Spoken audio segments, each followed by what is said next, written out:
நித்தி ஆயோக் கூட்டத்தில் வந்து ஓரத்தில் நிப்பாட்டி இருக்கிறாங்க. ஆனா முதல் வரிசையில தான் நிப்பாட்டி இருக்கிறாங்க. பாஜகவுடன் மறைமுக கூட்டணி என்பதால் நித்தி ஆயோக் கூட்டத்தில் முதல்வருக்கு முன்வரிசையில் இடம் கொடுக்கப்பட்டிருக்கிறது அப்படின்னு விஜய் ஆவேசம். பூனைக்குட்டி வெளியே வந்தது.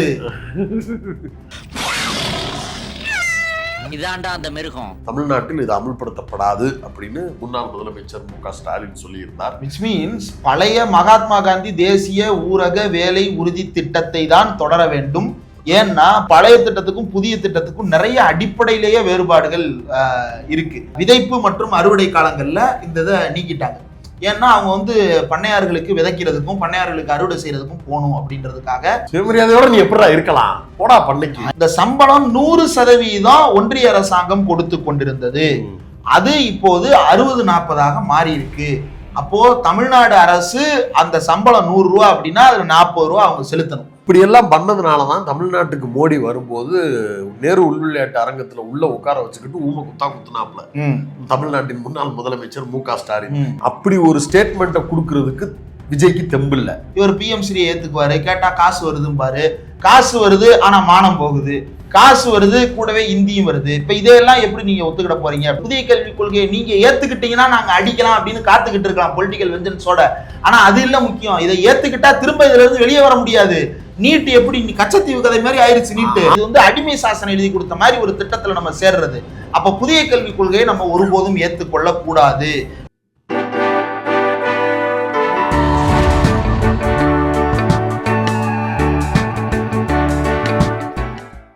பரபரப்பான அரசியல் சூழல்ல சுத்தமா தானே இருக்கீங்க. தனி மனித ஒழுக்கத்தோட தானே இருக்கீங்க.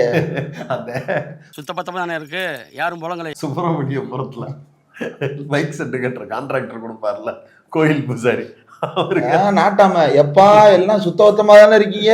சுடிக்கொண்டே ராசாதி சுடிக்கொண்டே ராசாதி கேட்கிற கேரக்டருடைய அப்படியாக அரசியல் சூழல் போய் கொண்டிருக்கிறது. கோட்டை வேற மாட்டி விட்டுறாங்க. ஆக்சுவலா அவர் கோட்டு போட்ட உடனே யாரு பெப்பிலியோவா யாரோ தான் போட்டிருந்தாங்கன்னு நினைக்கிறேன். எப்பா அங்குச்சாமி நல்ல வேலைப்பா, கோட் சுட்டு காஸ்டியூமை கொடுத்தப்பா, இல்லாட்டி எடிட் பண்றதுக்கு ரொம்ப கஷ்டமா.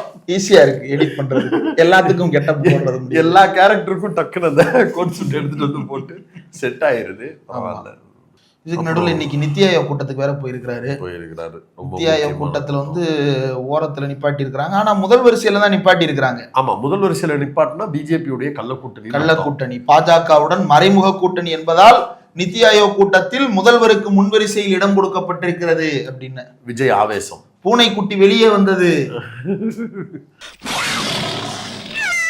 இதாண்டா அந்த மிருகம். இப்ப முதல் வரிசை விஜய்க்கு கொடுக்கப்பட்டிருக்கு. இதுக்கு என்ன காரணம்னு விஜய விளக்குவார் அப்படின்னு எதிர்பார்க்கிறோம். ஐயோ அவர் அழக பாரு, அவருக்கு ஒரு குட்டி தொப்பு இருக்குடி, ஐயோ அங்க பாரு டை அடிக்காம ஒரு சால்ட் பேப்பர். முதலமைச்சர் இப்போது தாடியோடு வந்து கொண்டிருக்கிறார். அவர் இப்போது கோட்டு போட்டிருக்கிறார். அவர் உள்ளுக்குள் சட்டை கூட போட்டிருப்பதாக தகவல் தெரிய வருகிறது. இன்னொன்னு தெரியும்ல, மணியன் போட்டிருக்காரு. இல்ல, ராகுல் காந்தி சந்திக்கும் போது சிவப்பு கலர் பொட்டு வைத்திருந்தார். இது ஒரு மார்க்சியத்தினுடைய வெளிப்பாடு. சிபிஐ தலைவர் டி ராஜா அவர்களை, செயலாளர் டி ராஜா அவர்களை பார்க்க போகும்போதும் அந்த பொட்டோட தான் சிவப்பு பொட்டு தான். கம்யூனிசம் வாழுது. ஏங்க அதெல்லாம் நம்புறாங்க, அப்படிதான் பரப்புறாங்க கம்யூனிஸ்ட் தோழர்களை பார்க்க போறதுக்கு. அப்ப பாஜக காரன் பூரா செந்தூரம் பூசிக்கிட்டு திரியிறான். செந்தூரம்னா இவங்களுக்கு என்ன தெரியாது, ஆரஞ்சு கலர்ல ஏதாவது பூசிக்கிட்டு திரியிறாங்களா?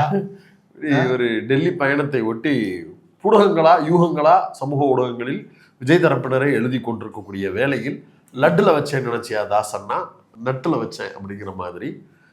அது என்ன விஜயாரா விபிஜி ராம்ஜி அது மாதிரி ஒன்றை கொண்டு வந்து நம்ம தலையில கட்டி விட்டாங்க. எப்படி ஜல்லிக்கட்டு போராட்டம் நடந்து கொண்டிருந்த போது நீட்டுக்கு ஆதரவாக ஓ பன்னீர்செல்வம் கையெழுத்து போட்டு பாஜகவுக்கு பின்வழியில் மாப்பியா பாண்டியராஜன் வழியாக சில வேலைகள் பார்த்தாரோ, அதே போல பின்வழி வலிக்குதுன்னு அந்த வழிக்கு போயிட்டீங்களா? இல்லை, இது வந்து விஜய் வந்து அந்த வேலையை இப்போது செய்திருக்கிறார். வழியா ரெண்டாவும் என்ன செய்திருக்கிறார்?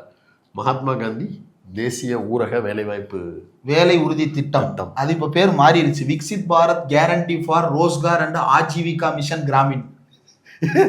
விஜய்கிட்ட யோசிச்சு பாருங்க, இந்த ஸ்கீம்ஸ் பத்திலாம் ஒரே ஆடணும்னா இந்த ஸ்கீமுக்கு எத்தனை செகண்ட் எடுத்துப்பாரு. அதெல்லாம் இல்ல, அவர் இந்த ஸ்கீம் இப்ப இந்த ஸ்கீம் பேர் என்னன்னு கேட்டீங்கன்னா நீங்க கேளுங்களேன். இந்த ஸ்கீம் பேர் என்ன? Viksit Bharat guarantee for Rozgar and Aajeevika mission Gramin. இது நம்ம இப்படி சொல்லுவோம், அவர் இப்படி விக்சித் பாரத். மோடி மாடுலேஷன் நினைக்காதீங்க, முதல்வர் மாடுலேஷன் அது. கிராமின் ரோஸ்கார் ஆஜீவிகா யோஜனா மறந்துடுவாரு டக்குனு பார்த்துட்டு. அடுத்தது கிராமின். கிராமின் கரெக்டாப்பா. நம்மளுக்கு வேற ஹிந்திலாம் வராதுப்பா அப்படின்னு அப்போ ஒரு பஞ்ச் போட்டுக்குவாரு. நமக்கு ஹிந்தி எல்லாம் வராதுங்க, அதனால பார்த்தா தாங்க தெரியும்.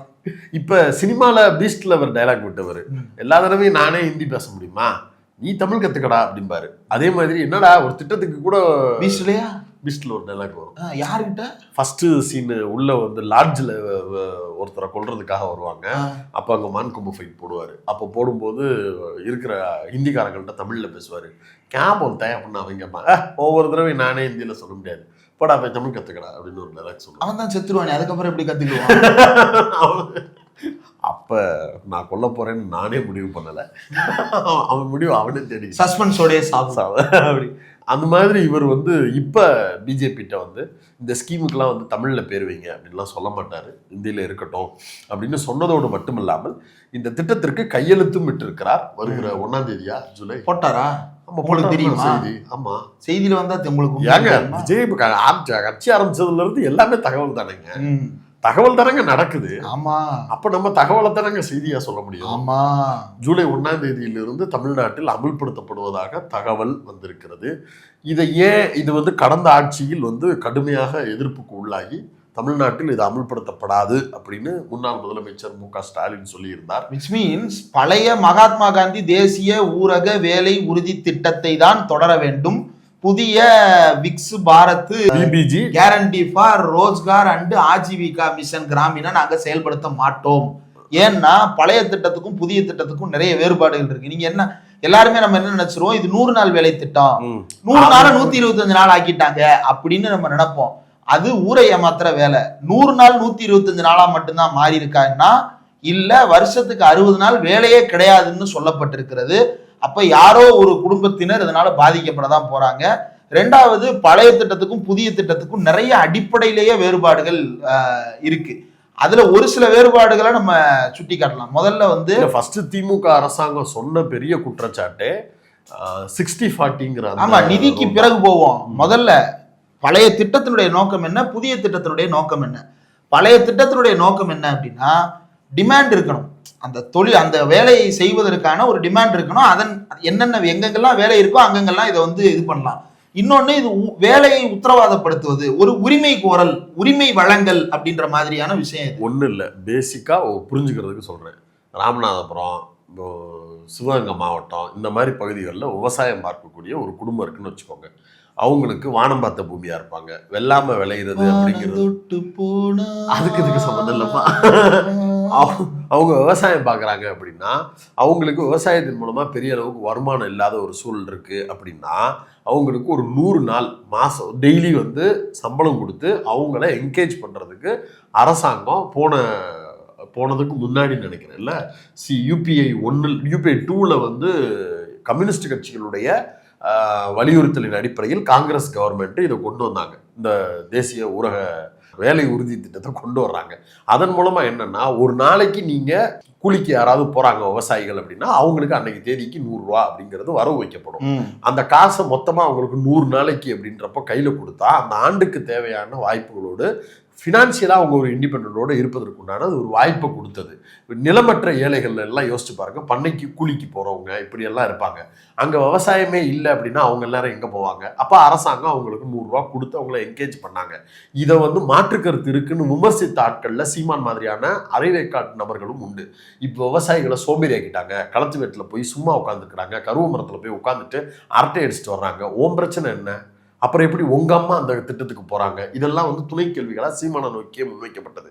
விஜயோடு துணையில் இருக்கக்கூடிய அருண்ராஜ் ஐஆர்எஸ் என்கிற நபரும் இந்த திட்டத்திற்கு எதிரான மனநிலையில் தான் அறிக்கையும் எழுதியிருந்தவர். அவருடைய பிளாக்லையுமே அப்படித்தான் எழுதியிருக்கிறாரு. அப்ப இது வந்து எளிய மக்களுக்கும் கிராமத்தில் இருக்கக்கூடிய விவசாயிகளுக்கும் மிகப்பெரிய வாழ்க்கையில பெரிய பங்களிப்பை செய்திருக்கக்கூடிய ஒரு திட்டம். அந்த திட்டத்தின் அடிப்படையில் இருந்து இதை நீங்க புரிஞ்சுக்கிறணும். இப்ப நீங்க சொன்ன பாயிண்ட் சிம்பிளா முடிச்சிட்டீங்க. இல்லைங்க, அவங்களுக்கு இப்ப புது திட்டம் என்ன பண்ணிருக்காங்க அப்படின்னா, சப்ளை டிரிவன் மேல இருந்து சொல்லிடுவாங்க, இதெல்லாம் செய்யணும், இதை மட்டும்தான் செய்யணும், இதை எங்க செய்ய முடியுமோ அங்க மட்டும்தான் செய்யணும் அப்படின்றது புதிய திட்டம். பழைய திட்டம் அப்படி கிடையாது. பழைய திட்டம் என்ன அப்படின்னா, இப்போ உதாரணத்திற்கு இப்போ திருமங்கலத்தில் இருக்கக்கூடிய மரவங்குளம் அம்மாயை வந்து தூர்வார வேண்டியது இருக்கு அப்படின்னா அதை வந்து ஒரு ப்ராஜெக்ட் ப்ரொபோசலா மாத்தி அதை வந்து 100 நாள் வேலை திட்டத்தோட சேர்த்து அட்டாச் பண்ணிடுவாங்க. அங்க இருக்கக்கூடிய பெண்களும் ஆண்களும் ஒரு 100 பேர் இருக்கிறாங்க அப்படின்னா அவங்களுக்கு ஏற்ற மாதிரி பக்கத்துல இருக்கிற ஒரு இடத்த கருவை நீக்குங்க, புல்லெடுங்க அப்படின்னு சொல்லி நிப்பாட்டுவாங்க. ஆமா, இப்ப என்னன்னா மேல இருந்து சொல்லுவாங்க, டெல்லியில இருந்து முடிவு பண்ணுவாங்க. நீங்க வந்து தல்லாவளத்தை வந்து வெட்டுங்கன்னு சொன்னாங்கன்னா திருமங்கலத்துல இருந்து தல்லாவளத்தை கூட்டு வரணுமா? திருமங்கலத்துல என்ன செய்யணும்ன்றத டெல்லியில இருந்து ஆய்வு செய்வாங்க. எப்படி? அதுக்கு வந்து மைய அரசும் மாநில அரசும் சேர்ந்து ஒரு குழு அமைப்பாங்க. அந்த குழு அதை முடிவு பண்ணும். இறுதி அதிகாரம் ஒன்றிய அரசாங்கத்தின் கையில. அவன் பக்கத்துல இருக்கக்கூடிய எக்ஸாம் ஹால கூட போட மாட்டான்டா. அவன் பரீட்சை எழுதணும்னா கூட சென்ட்ரல் கவர்மெண்ட் நீட் எக்ஸாம் எழுதணும்னா பஞ்சாப் போ, ராஜஸ்தான் போன்னு சொல்றான்டா தமிழ்நாட்டில் இருக்கிறவன. அவன் எங்க ஊர்ல குளம் வெட்டுறதெல்லாம் ஆய்வு பண்ணி கரெக்டா சொல்லுவான்ற லாஜிக் முதல்ல சரியாடா? அதுல இருந்து தான் இந்த கேள்வியும் வருது. அப்ப அந்த டிசிஷனை எடுத்து இந்த இடத்த நீங்க வேலை பாருங்க அப்படின்னு சொல்லி மாத்தி விட்டாங்கன்னா அதுக்கு வாய்ப்பு இல்லை. ஆமா, இப்ப இதுல வந்து செலவினங்கள் அப்படின்னு எடுத்துக்கிட்டோம் அப்படின்னா, செலவினங்களுக்கு முன்னாடி வேலை எப்படி நடக்கும் அப்படின்னா, ஒர்க் அவைலபிலிட்டி வந்து வருஷம் முழுக்க நடந்துகிட்டே இருக்கும். ஒவ்வொரு 100 நாளைக்கும் ஒருக்க இன்னொரு செட் ஆஃப் ஆட்கள் வந்து எடுக்கப்பட்டு கொண்டே இருப்பாங்க. ஒரு குடும்பத்திலிருந்து ஒருவர் ஒரு ஆண்டில் ஒரு 100 நாளில் வேலை வாய்ப்பு பயன்பெறலாம். ஏன்னா எல்லா குடும்பங்களுக்கும் அந்த பயன் போய் சேரணும், எல்லாருக்குமான வேலையை உத்தரவாதப்படுத்தணுன்றதுக்காக அப்படி ஒன்று வச்சிருந்தாங்க. இப்ப என்ன அப்படின்னா, வருஷத்துக்கு ஒரு 60 நாள், அதாவது விதைப்பு மற்றும் அறுவடை காலங்கள்ல இந்த இதை நீக்கிட்டாங்க. ஏன்னா அவங்க வந்து பண்ணையார்களுக்கு விதைக்கிறதுக்கும் பண்ணையார்களுக்கு அறுவடை செய்யறதுக்கும் போகணும் அப்படின்றதுக்காக இதை வந்து மாற்றி அமைத்திருக்கிறார்கள். சுயமரியாதை தானே உனக்கு பிரச்சனையா இருந்தது, அந்த சுயமரியாதையே புடுங்குறேன். ஆமா, சுயமரியாதையோட நீ எப்படா இருக்கலாம்? போடா பண்ணைக்கு. நான் என்ன கேட்கிறேன், ஏற்கனவே இருந்த திட்டத்திலேயே இருந்த 100 நாள் வேலை திட்டத்துல கிடைச்ச காசை விட கிடைச்ச கூலியை விட 100 ரூபா 500 ரூபா கூட கொடுத்தா வரதானே போறாங்க. வரட்டேன்னு யாரும் சொல்ல போறா? 100 நாளே கொடு, நாங்க யாரும் 120. ஆனா அதை கொடுக்க மாட்டோம். அதை வேலையை நிப்பாட்டினா தான் நான் அத்து கூலிக்கு அவனை கூப்பிட்டு வேலை பார்க்க முடியும்ன்றதுக்காக பண்ணையார்களுக்காக இது வந்து வாய்ப்பு உருவாக்கப்பட்டிருக்கு. அடுத்து பிளானிங், இதை யார் திட்டமிடுவாங்க அப்படின்னா, அது ஏற்கனவே நம்ம பேசணும். கிராம பஞ்சாயத்து வந்து அங்க லோக்கல்ல இருக்கக்கூடிய வேலைகளை வந்து அவங்க பிக்ஸ் பண்ணுவாங்க. ஆனா இங்க என்ன ஆகுது அப்படின்னா, 4 தீம்ஸ், அதாவது PM கட்டி சக்தி அப்படின்னு சொல்லிட்டு ஒன்று உருவாக்கி இருக்கிறாங்க. அதுல வந்து அவங்களே எல்லாத்தையும் டிசைட் பண்ணுவாங்க. மாநிலமோ மாநகரமோ நகரமோ பஞ்சாயத்தோ அதை டிசைட் பண்ண முடியாது. PM கட்டி சக்தி ஸ்கீம்ல மேல இருந்து அதை டிசைட் பண்ணுவாங்க. அடுத்து வந்து செலவு, பழைய திட்டத்துல அப்படின்னு பார்த்தோம்னா, அதாவது முதல்ல இதுல வர செலவு என்ன, வேலைக்கு சம்பளம் கொடுக்கறது. இந்த சம்பளம் 100% ஒன்றிய அரசாங்கம் கொடுத்து கொண்டிருந்தது. அது இப்போது 60-40 மாறி இருக்கு. அப்போ தமிழ்நாடு அரசு அந்த சம்பளம் 100 ரூபா அப்படின்னா அதுல 40 ரூபா அவங்க செலுத்தணும். இதுக்கு முன்னாடி முழு சம்பளத்தையும் ஒன்றிய அரசாங்கம் கொடுத்து கொண்டிருந்தது. அதுல அவங்க பாக்கி வச்சிருந்தாங்கன்ற காரணத்தினாலதான் போன ஆட்சி காலத்துல ஒன்றிய அரசாங்கத்துக்கு எதிராக கடுமையான போராட்டத்தை தமிழ்நாடு முழுக்க நடத்தி அதற்கு பிறகு அவங்க அந்த நிதியை விடுவித்தார்கள். ஏன் 100% அவங்க கொடுக்கணும், நம்ம 40 கொடுக்கறது சரிதானே அப்படின்னு உங்களுக்கு தோணுச்சுன்னா தப்பு. அப்படி யோசிக்காதீங்க. தமிழ்நாடு இந்தியாவிலேயே அதிகமாக வரி செலுத்தக்கூடிய மாநிலம். நம்ம கொடுக்குற காசை தான் நம்ம கிட்ட அவங்க திருப்பி கொடுக்கணும்னு கோரிக்கை வைக்கிறோம். இந்த மாதிரியான முக்கியமான திட்டங்கள் மூலமாகத்தான் நம்ம கொடுத்த வரி பணத்தை அவர்களிருந்து வாங்கவே முடியும். அப்படி வாங்க வேண்டிய பணத்திலையும் நீ 40 ரூபா கொடு, அப்பதான் நான் 60 ரூபா கொடுக்குறேன் அப்படின்னு அவங்க சொல்றாங்கன்னா அது மிகப்பெரிய ஆபத்து. அது நம்ம அடிமடியிலேயே கை வைக்கும். நம்ம மக்களுக்கு தேவையான ஸ்கீம்ஸ்ன்னு ஏதாவது செய்யணும்னு நினைச்சோம்னா அதுக்கு செலவு பண்ண வேண்டிய காசுக்கு பதிலாக நம்ம இங்கே செலவு பண்ற மாதிரியான நெருக்கடியை அது கொடுக்கும். அடுத்து மெட்டீரியல் காஸ்ட், இப்போ இதுக்கு மண் வெட்டி வாங்கணும், இது மாதிரி மெட்டீரியல் வாங்க வேண்டிய காஸ்ட் இருக்கு இல்லையா, எந்த மெட்டீரியல் ஆனாலும் இருக்கலாம். அந்த மெட்டீரியல் வாங்குற காஸ்ட்ல பழைய திட்டத்துல மகாத்மா காந்தி ஊரக வேலை உறுதி திட்டத்துல 75% ஒன்றிய அரசும் 25% மாநில அரசும் செலுத்தி கொண்டிருந்தது. இப்போ மறுபடியும் அது 60-40 மாறி இருக்கு. விச் மீன்ஸ் தமிழ்நாடு அரசு வந்து இன்னொரு 20% கூடுதலாக கையில் எடுக்க வேண்டியது இருக்கு. அவங்களுடைய சம்பளத்துக்கு ஒரு 40% பொறுப்பெடுக்க வேண்டியது இருக்கு. மெட்டீரியல் காஸ்ட்டுக்கு கூடுதலாக 20% பொறுப்பெடுக்க வேண்டியது இருக்கு. இது போக மேலாண்மை செலவுகள், அட்மினிஸ்ட்ரேட்டிவ் காஸ்ட் அப்படின்றத பொறுத்த வரைக்கும் அது ஷேரிங், ஒன்றிய அரசாங்கமும் மாநில அரசாங்கமும் ஷேர் பண்றாங்க. வந்துருச்சு ஆல்ரெடி. அதுல ஒரு பெரும்பகுதியே வந்து ஒன்றிய அரசாங்கம் எடுத்துக்கிடும். இப்ப அதையும் 60-40 மாத்திட்டாங்க. கூடுதல் செலவு, எக்ஸஸ் ஸ்பெண்டிங், டிமாண்ட் லிங்க்டு, அதாவது ஒரு இடத்துல இதை செஞ்சே ஆகணும்ன்ற ஒரு டிமாண்ட் இருக்கு அப்படின்னா அதை வந்து திட்டமாக மாற்றி சமர்ப்பித்தால் அந்த முழு செலவையும் ஒன்றிய அரசாங்கமே கொடுத்ததை இப்போது அப்படியே முழுக்க மாநில அரசாங்கமே ஏற்றுக்கொள்ளும்படிக்கு மாற்றப்பட்டிருக்கு. இப்ப திருமங்கலம் மரவங்குளம் அம்மாயை தூர்வார பணி திடீர்னு வந்துருச்சு அப்படின்னா அதை வந்து ஒன்றிய அரசாங்கம் கொடுக்காது. அதை முழு செலவையும் மாநில அரசாங்கமே ஏத்துக்கிடணும். அதே போல அன்எம்ப்ளாய்மெண்ட் அலவன்ஸ் அப்படின்றத பொறுத்தவரையில ஒன்றிய அரசாங்கம் மாநில அரசாங்கம் இது ரெண்டுமே அதை மாறி மாறி, இப்ப பழசு வந்து மாநில அரசாங்கம் தான் செய்தது, அதுல டிலே காம்பன்சேஷன் அப்படின்றதெல்லாம் இருக்கும். இப்போ வந்து மறுபடியும் அது மாநில அரசாங்கம். வேஜ் ரேட்டு எவ்வளவு அவங்களுக்கு சம்பளம் அப்படின்றத பொறுத்தவரையில ஒவ்வொரு மாநிலத்துக்கும் ஒரு தொகை நிர்ணயிக்கப்பட்டிருந்தது இதற்கு முன்பு. ஏன்னா மாநிலத்துக்கு மாநில விலைவாசி மாறுபடுதுன்றதுனால மாநிலத்துக்கு மாநிலம் வந்து வைக்கப்பட்டு பீரியாடிக்கலா அதை ரிவைஸ் பண்ணிக்கிட்டு இருந்தாங்க. இப்ப அது என்னவா மாறி இருக்குன்னா இந்தியா முழுக்க ஒரே சம்பளம் ஸ்டாண்டர்டா வைக்கிறது அப்படின்னு கொண்டு வர்றாங்க. ஸ்டாண்டர்ட் வந்து எப்பவுமே வந்து லோக்கலா இருக்கணுமே தவிர யூனிவர்சலா இவங்க அதை கொண்டு வராங்க. சம்பளத்தை எப்படி நீங்க யூனிவர்சலா கொண்டு போக முடியும்? உதாரணத்திற்கு இப்ப சென்னையில இருக்கக்கூடிய ஒரு நபருக்கு ஒரு 100 நாள் வேலை திட்டத்துல சென்னை பக்கத்துல இருக்கக்கூடிய கிராமத்துல இருக்கிற ஒருத்தருக்கு வந்து 100 நாள் வேலை திட்டத்துல வர்றாரு அப்படின்னா அவருடைய சம்பளமும் மதுரையில இருக்கக்கூடிய கிராமத்துல இருக்கிறவருக்கு வர 100 நாள் சம்பளமும் ஒன்னா இருக்கிறதே தப்பு முதல்ல. ஏன்னா இங்க வாழ்வாதாரம் வேற, இங்க வாழ்வாதாரம் வேற. நீங்க அரசு பணியாளர்களே எடுத்துக்கிட்டீங்க அப்படின்னா அவங்களுக்கு வந்து washing allowance, travel allowance, dearness allowance இல்ல, அது போக சொல்றேன். டியர்னஸ் அலவன்ஸ்ன்றது காமன், அது பஞ்சப்படி. அதை தாண்டி வந்து வாஷிங் அலவன்ஸ் ஒண்ணு இருக்குது. அதே போல சிட்டி அலவன்ஸ் ஒண்ணு இருக்கும். ஒவ்வொரு நகரத்துக்கும் அதற்கான தங்கும் படி அப்படின்றது மாறும். மதுரையில இருக்கக்கூடிய ஒருத்தருக்கான ஹவுசிங் அலவன்ஸும் சென்னையில இருக்கக்கூடியவருக்கான ஹவுசிங் அலவன்ஸும் வேற வேற. இன்னும் சுருக்கமா சொல்லணும்னா திருமங்கலத்துல இருக்கிற ஒருத்தருடைய, மதுரை மாவட்டம் திருமங்கலம் பக்கத்துல உசிலம்பட்டியில இருக்கக்கூடிய ஒருத்தருக்கு இருக்கக்கூடிய அலவன்ஸும் சென்னைன்ற நகரத்துல சாலிகிராமத்துல இருக்கக்கூடிய ஒருத்தருக்கான அலவன்ஸும் வேற வேற பிரிப்பாங்க.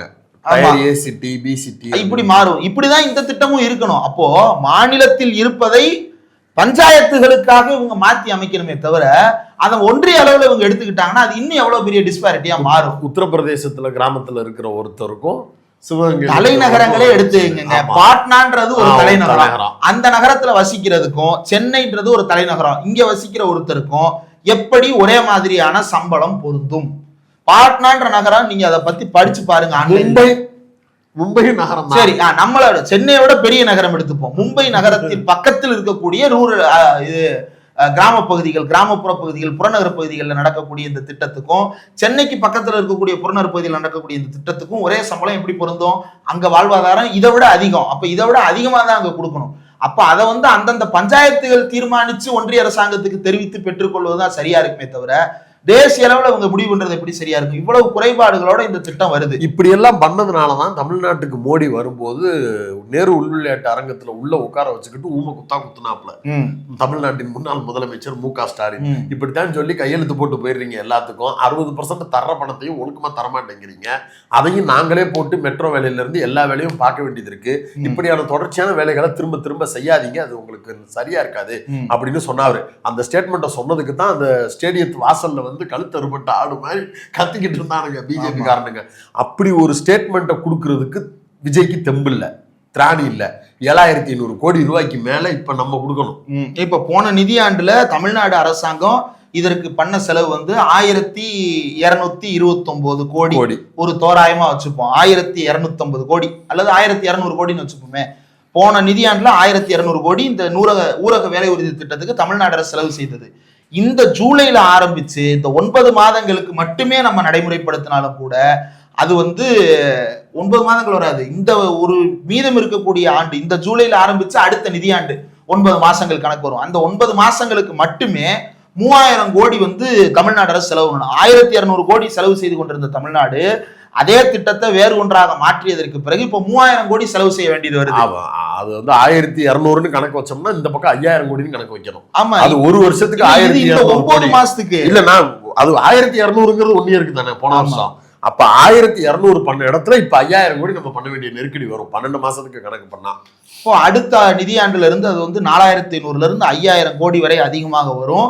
ஒரு 5 ஆண்டுகளுக்கு எடுத்துக்கிட்டோம் அப்படின்னா கிட்டத்தட்ட தமிழ்நாடு மட்டும் 20000 கோடி கிட்ட செலவு செய்ய வேண்டிய நெருக்கடிக்கு இப்போது தள்ளப்பட்டிருக்கிறது. இதால நம்மளுக்கு ஏதாவது லாபம் இருக்கான்னு கூடுதல் செலவு 20000 கோடி கூடுதல் செலவு, மொத்த செலவு 45000 கோடி கிட்ட வரும். அப்ப 45000 கோடி ஓவரால் செலவுங்கிறது தமிழ்நாடால இன்னைக்கு இருக்கக்கூடிய சூழல்ல ஜிஎஸ்டி மாதிரியான மோசமான அடக்குமுறை நம் மீது ஏவப்பட்டிருக்கக்கூடிய நிலைமையில நம்மளால இது சாத்தியமா? ஜிஎஸ்டிக்கு வர வேண்டிய பணமும் திரும்பி வரப்படாம மாநிலத்திற்கென்று இருக்கக்கூடிய வருவாய்களை பாதிக்கக்கூடிய எல்லா திட்டங்களையும் செயல்படுத்தியதற்கு பிறகு கையவும் கட்டி காலையும் கட்டி 45,000 கோடியவும் கொடு அப்படின்னு கேட்கிறது பச்சை அயோக்கியத்தனம். இதன் மூலமாக தமிழ்நாட்டுக்கு பணம் வரும், அதனால விஜய் அவர்கள் இதை கையெழுத்து போட்டிருக்கிறார் அப்படின்னு சொல்லுவார்களே, ஆனால் அது முழுக்க முழுக்க நம்ம ஏமாற்றுவதற்கு அப்படின்னு நாம சொல்லல. எங்க அண்ணன் மாணிக் தாகூர் சொல்றாரு. யாரு சொல்றாரு? விஜயோடு கூட்டணி வைக்கணும், விஜய் தான் தமிழ்நாட்டின் பெரும் சக்தி, பாஜக எதிர்ப்பில் மிக வீரியமான தலைவராக தமிழ்நாட்டில் அடுத்த தலைமுறைக்கு விஜய் தான் இருக்கிறார்னு சொன்ன மாணிக்கம் தாகூர் தன்னுடைய ட்விட்டர் ஐடியில இந்த ஸ்கீம் வந்து எவ்வளவு பெரிய ஆபத்தான ஸ்கீமு, இது தமிழ்நாட்டில் எப்படியெல்லாம் சுரண்டுகிறது தமிழ்நாட்டை, தமிழ்நாட்டு நலனுக்கு எதிராக பாஜக எப்படியெல்லாம் இதை வந்து விஷமத்தனமாக இந்த திட்டத்தை செயல்படுத்தி இருக்குன்னு பதிவு எழுதியிருக்கிறாரு. அந்த பதிவு எடிட்டர் வாசு இப்ப போடுறாரு. ஆமா, இதுவே பழைய 100 நாள் வேலை உறுதி திட்டத்துல இந்த 5 ஆண்டுகள்ல தமிழ்நாட்டினுடைய அதிகப்படியான செலவு 6,900 கோடி வரும். 7,000 கோடின்னு வச்சுங்க. இந்த புது திட்டத்தின் மூலமாக தமிழ்நாட்டுக்கு வரப்போகிற செலவு 45,000 கோடி. 7,000 கோடி எங்க இருக்கு? 45,000 கோடி எங்க இருக்கு? 5 வருஷத்துக்கு 45,000 கோடி அப்படின்ற அந்த கணக்கு வந்து ரொம்ப பெரிய பட்ஜெட் தொகை. மாநில அரசாங்கத்தினுடைய ரெவன்யூ அந்த அளவுக்கு இருக்குமா அப்படின்னா, மாநில அரசாங்கத்துக்கு டாக்ஸ் ரெவன்யூ நான் டாக்ஸ் ரெவன்யூ இருக்கு. டாக்ஸ் ரெவன்யூ நான் டாக்ஸ் ரெவன்யூ ரெண்டையும் சேர்த்தாலும் இதை மேனேஜ் பண்றதுன்றது பெரிய தலைவலி பிடிச்ச காரியம். இது போக பல்வேறு திட்டங்கள் ஏற்கனவே இந்த அரசு அறிவித்திருக்கிறது.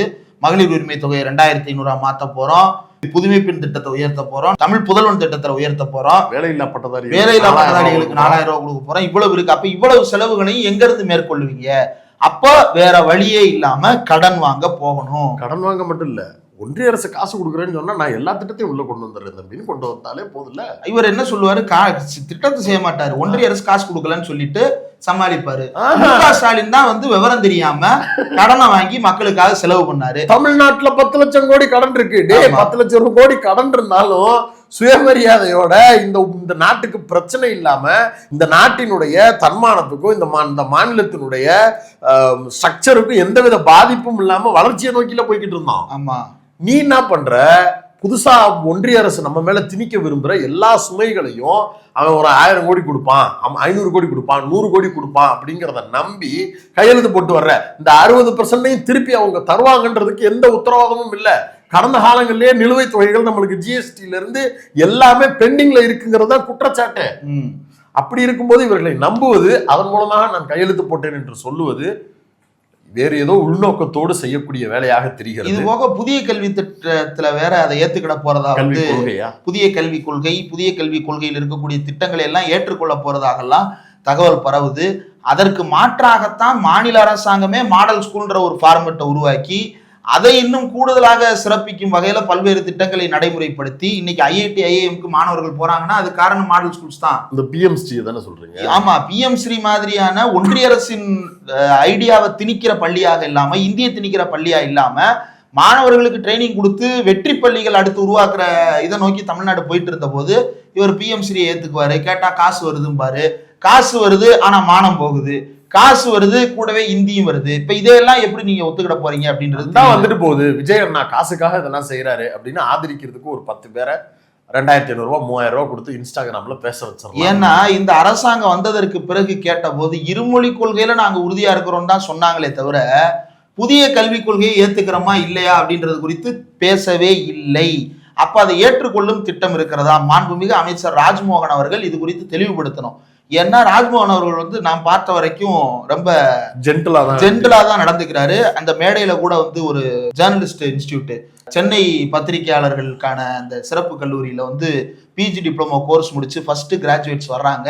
அந்த கிராஜுவேட்ஸுக்கு பட்டமளிக்கிற விழாவில் கூட அந்த மேடையில ஒரு பையன் வந்து நான் எங்க டைரக்டர் ஜெனரல் ஏஎஸ் பன்னீர்செல்வத்திட்ட வாங்கிக்கிறேன் அப்படின்னு சொன்ன போது வாங்கிக்கங்க அப்படின்னு சொல்லிட்டு எந்த முகம் சொல்லிக்கலாம் இல்லை, ரொம்ப இதாக தான் நடந்துக்கிட்டாரு. அதே போல நேற்று ஒரு மேடையில வந்து மேயர் பிரியா அவர்கள் இருக்கிறாங்க, துணை மேயரும் இருக்கிறாரு. இவர் வந்து அந்த மாணவருக்கு வந்து இவர் ஒரு கை பிடிச்சிட்டு துணை மேயர் நீங்களும் வாங்க, மேயர் நீங்களும் வாங்க அப்படின்னு சொல்லிட்டு இப்ப இது மாதிரியான ஜெஸ்டர்ஸ் வந்து பிரஸ் மீட் நடந்துகிட்டு இருக்கும்போது கூட அம்மா வாங்க அப்படின்னு சொல்லி கூட்டத்துல பின்னாடி இருந்த மேயர் பிரியா அவர்களை அழைச்சாரு. இல்ல சார் நீங்க பேசுங்க சார்னு சொல்லிட்டு அவங்களும் ஜென்டலா நகர்ந்தாங்க. ஆமா, இது ரொம்ப முக்கியமான ஒரு ஜெஸ்டர். இந்த ஜெஸ்டரை வந்து கண்டினியூ பண்ணணும். அப்ப இந்த ஜெஸ்டர்லாம் பேசும்போது அதே போல பத்திரிகையாளர் சேர்ந்த அந்த சேம்பர் மேட்டர் சில பேர் வைரல் ஆக்குனாங்க. நம்ம பார்த்தோம், அந்த வீடியோவை பார்த்தேன். சேம்பர் மேட்டர் குறித்து அவர் ரொம்ப டீசெண்டா தான் சொன்னார். என்னன்னா, டீசெண்டானா தடையா இல்லையா அப்படின்ற டீசென்சி இன்டீசென்சிக்குள்ள போல அந்த பதில் சொல்லப்பட்ட அந்த இடத்த மட்டும் நான் சொல்றேன். ஊடகங்கள் 3 சேனல்ஸ் வந்து தடைப்பட்டிருக்கு அப்படிங்கிறது கேள்வி. பாலிமர், ஜனம், இன்னொரு நியூஸ் தமிழ், அது சம்பந்தப்பட்ட ரிப்போர்ட்டர்ஸ் அங்க இருக்கிறாங்க. வழக்கமான ரிப்போர்ட்டர்ஸ் கேட்கறத விட பாதிப்புக்குள்ளான ரிப்போர்ட்டர்ஸ் கூடுதலான ஒரு வருத்தத்தோடு தான் அந்த கேள்வியை கேட்பாங்க. அதன் அடிப்படையிலேயே கூட கேள்வி வந்ததா இருக்கட்டும். ஆனா அவர் என்ன சொன்னாருன்னா, நீங்க என்னுடைய சேம்பருக்கு வாங்க, உங்க பத்திரிகையாளர் நண்பர்கள் எல்லாரும் வாங்க, உங்க சேனல் எல்லாரும் வாங்க, என் சேம்பர்லயும் செட்டப் பாக்ஸ் இருக்குது, அதுல உங்க சேனல் ஓடிக்கிட்டு தான் இருக்குது. அப்போ ஒரு சில செட்டப் பாக்ஸ்ல வரல, ஒரு சில இதுல வருது அப்படின்னா அது தொழில்நுட்ப கோளாறு தான் அப்படின்றத அவர் விளக்குறாரு. இதைத்தான் உண்மையா பொய்யாங்கிறது ரெண்டாவது. இததான் போன தடவை புதிய தலைமுறைக்கு சொன்னாங்க, தெரியல எனக்கு. அப்ப அந்த துறை சார்ந்த அமைச்சர் இப்படி நிறுத்தி நிதானமா ஒரு கேள்விக்கு உண்டான பதில சொல்றது அப்படிங்கிறது அத சரியான விதத்தில் ராஜ்மோகன் நோ கமெண்ட்ஸ் சொல்லிட்டு ஒரு வகைரா சுத்திக்கிட்டு இருக்காங்க. அப்படி பார்க்கும்போது இது இப்ப பதில் சொல்ல முடியாது, அப்புறம் பதில் சொல்றேன்னு ஒரு வகைரா சுத்துறாங்க. அவங்க சொன்னா பரவாயில்ல, பக்கத்துல இருக்கிறவங்க இவருக்கு பதிலா சொல்றாங்க. ஆமா ஆமா ஆமா, கேட்டுக்கிட்டு அமைதியா இருக்கக்கூடிய அந்த அளவுக்கு வந்து இன்காம்பிட்டன்டான ஒரு ஆளாக அவர் வந்து வெளிப்படல. மாறாக he is expressing good gestures அப்படின்றது வந்து வரவேற்கத்தக்கது. இந்த மாதிரியான விஷயங்களை தெளிவுபடுத்தின அமைச்சர் ராஜ்மோகன் அவர்கள் தெளிவுபடுத்தின என்னன்னு, புதிய கல்விக் கொள்கையை ஏற்கிறோமா இல்லையா, இன்றைக்கு பத்திரிகையாளர்களிடம் உடனடியா அதை பத்தி பேசணும். ஏன்னா பத்திரிகைகள்ல செய்தி வருது, இந்த புதிய கல்விக் கொள்கையை நீங்க ஏத்துக்கிட்டீங்கன்னா நாங்க அடிக்கலாம் அப்படின்னு காத்துக்கிட்டு இருக்கலாம் பொலிட்டிக்கல் வெஞ்சன்ஸோட. ஆனா அது இல்ல முக்கியம், இதை ஏத்துக்கிட்டா திரும்ப இதுல இருந்து வெளியே வர முடியாது. நீட் எப்படி கச்சத்தீவு கதை மாதிரி ஆயிருச்சு நீட். ஆமாங்க, பன்னீர்செல்வம் ஜல்லிக்கட்டு போராட்டத்தப்ப கையெழுத்து போட்டு போயிட்டாருங்கிறது தான் ஒரு நாள் செய்தியா இருந்தது. ஆமா, இப்ப வரைக்கும் எத்தனை உயிரை நம்ம ரிவர்ஸ் பண்ண முடியுதா? நீட்ல இருந்து உங்களால வெளியே வர முடியுமா? முடியாது. அப்ப இது வந்து அடிமை சாசனம் எழுதி கொடுத்த மாதிரி ஒரு திட்டத்துல நம்ம சேர்றது. அப்ப புதிய கல்விக் கொள்கையை நம்ம ஒருபோதும் ஏற்றுக்கொள்ள கூடாது. நம்முடைய நிதி அதிகாரம், நம்மளுடைய கல்வி அதிகாரம் எல்லாமே பறிபோகின்ற ஒரு சூழலை நாம் அனுமதிக்க கூடாது. இந்த அரசு இதை தெளிவுபடுத்தே ஆக வேண்டும். அதே போல வந்து இந்த பல்வேறு விவகாரங்கள்ல வந்து உண்மைக்கு மாறான செய்திகள் வந்து கொண்டிருக்கிறது. அதை இந்த அரசாங்கம் வந்து பொறுப்பெடுத்து கொண்டு பதில் சொல்லணும். ஆனா எந்த காலத்திலும் அதை எடுத்துக்குவாங்கன்னு எனக்கு நம்பிக்கை இல்லை. உண்மைக்கு புறம்பான விஜய பத்தியா இல்ல எல்லார பத்தி உண்மைக்கு மாறான செய்திகள் தானே வருது, எதுவுமே உண்மையான செய்திகள் வர மாட்டேங்குது. சம்பந்தப்பட்டவங்க சொல்லாத வரைக்கும் அப்படித்தானங்க இருக்கும். பேக் கொடுக்கறதா இருக்கட்டும், எல்லாத்துலயுமே வந்து விஜய் வந்து அவர் அறியாமலே ஒரு தவறு செய்து கொண்டிருக்கிறார். இந்த வதந்திகளாலும் இந்த அவர்கள் பரப்பக்கூடிய பொய்களாலும் அவர்களுக்கு இப்போதைக்கு ஒரு பெரிய பலன் கிடைப்பதாக நம்பிக்கொண்டிருக்கிறார். ஒரே ஒரு டூல் கிட் மட்டும் திமுக காரன் கையிலையோ பாஜக காரன் கையிலையோ சிக்குச்சுன்னா உங்களுக்கு எதிராக இதே பொய்யால் நீங்கள் இருந்த இடம் தெரியாமல் தடயம் இல்லாமல் துடை தெரியப்படுவீர்கள். அது ரொம்ப ஆபத்தான மிருகம். சோறு போட்டு வளர்த்துக்கிட்டு இருக்கீங்க. எதிரிகள் அதை கற்றுக்கொள்வதற்கோ அதை கையில் எடுப்பதற்கோ ஒரு நொடி ஆகாது. அந்த கல்லை தூக்கி இங்கே வச்சு இப்படி சுண்டுனா சோழி முடிஞ்சிடும். அது யார் கையில் இருக்குங்கிறது ரொம்ப பெரிய சிந்திக்க வேண்டிய ஒன்று. நீங்கள் ரொம்ப ஆபத்தை நோக்கி அதை செஞ்சுக்கிட்டு இருக்கிறீங்க. உங்களுக்கே அது ரிவர்ஸ் ஆனாலும் ஆச்சரியப்படாதீங்க. மூத்த பத்திரிகையாளர் ஒருத்தர் ஃபேக்ட் செக் நோட்டுக்கு போறாராமே, கன்ஃபார்ம் ஆயிடுச்சு. அதுவும் தகவல் தான், ஹேஷியங்கள் தான். அப்போ அவர் நடுநிலை இருக்க மாட்டார். இனிமேல் நடுநிலை ஜேர்னலிஸ்ட் கிடையாது. எப்ப இருந்தாரு? அப்ப எனக்கு தெரியாது, அவர் அப்படிதான் சொல்லிக்கிட்டாரு. இனிமே அவர் நடுநிலை ஜேர்னலிஸ்ட் இல்லைன்னு அவர் ஒத்துக்கு வரல. அது சரி, பிள்ளைய கூப்பிட்டு உட்கார வச்சு நான் ஜேர்னலிஸ்ட்னு இன்னும் நம்ப வச்சுக்கிட்டு இருக்காங்க. அவர் இல்ல, அது தெரியும், அது தனியா சொல்றேன். அப்படி ஒரு குரூப் இருக்கு, இப்படி ஒரு குரூப் இருக்கு. தெரியல, அவங்க 2 பேருக்குள்ள போட்டியா கூட இருக்கலாம். நான் போக வேண்டிய இடத்துக்கு இவன் வர்றானே. ஆமா, இப்ப பிரச்சனை என்னன்னா இவர் கட்சியில சேர்ந்துட்டாரு, அதனால அதுக்கு வர முடியாது. அவர் சேரல, அப்ப அவருக்கு வாய்ப்புகள் அதிகம். ஜீவோவை மட்டும் கரெக்ட் பண்ணா போதும். இத்தனை வருஷம் வந்து பணியாற்றி இருக்கணும், அது இதுன்னு இருக்கலாம், அதை மட்டும் கரெக்ட் பண்ணா போதும், அவர் உள்ள போயிருவாரு.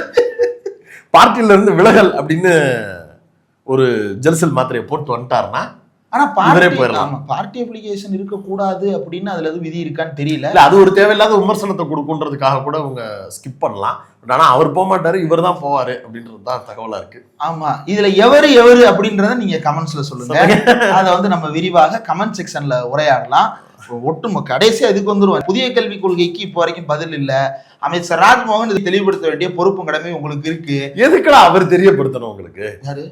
அவர் தான் பிரஸ்ஸ பாக்குறாருன்றது காட்டி என்கிட்டயே நொய்யின்னு எல்லாத்தையும் கேட்பீங்களா? அஃப்கோர்ஸ், நீங்க நோ கமெண்ட்ஸ் சொல்லிட்டு போயிருந்தீங்கன்னா உங்களை 4 சாத்திட்டு நாங்க வந்து கமெண்ட் அடிச்சுட்டு போய்கிட்டே இருந்திருப்போம். நீங்க அந்த கூட்டத்திலேயே கொஞ்சம் விஷயம் தெரிஞ்ச ஆள் மாதிரி பேசுறீங்க, அதான் பிரச்சனையே. உங்களை நோக்கி எல்லா கேள்வியும் வருது.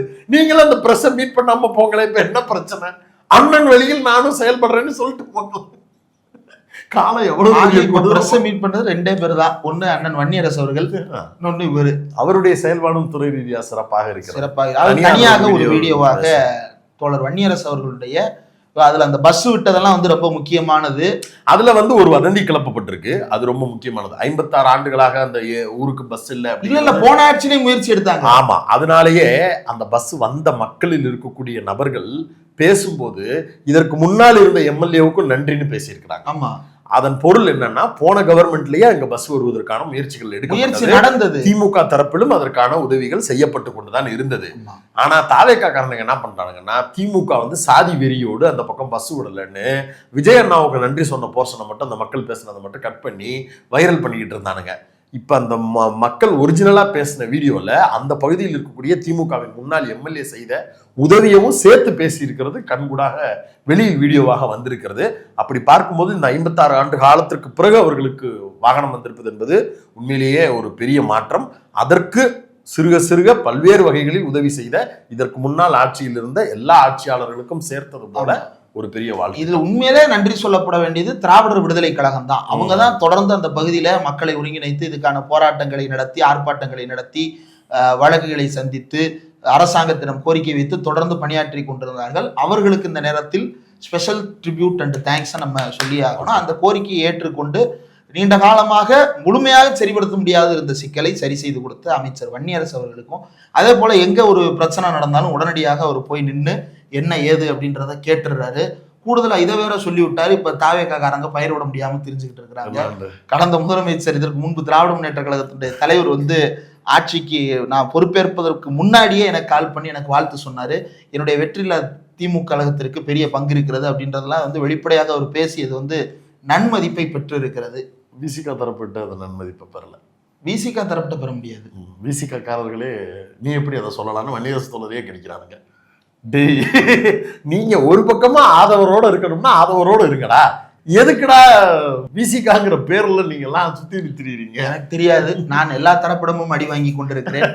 சிபிஐ வீரபாண்டியன் தோழர் சொன்னதை எழுதியதற்காக திமுகவை அவர் காய் என்று சொல்லவில்லை. சொல்லாத வார்த்தைக்கு நம்ம அஃபண்டா வேணா. கூட்டணி விட்டு வெளியே போனது நீங்க அதை குறித்து ஒரு விளக்கம் எழுதுறதுக்காக அவர் கனி காய் அதை வச்சு விளக்கம் எழுதுனதுக்கு என்னை போட்டு சாத்தா.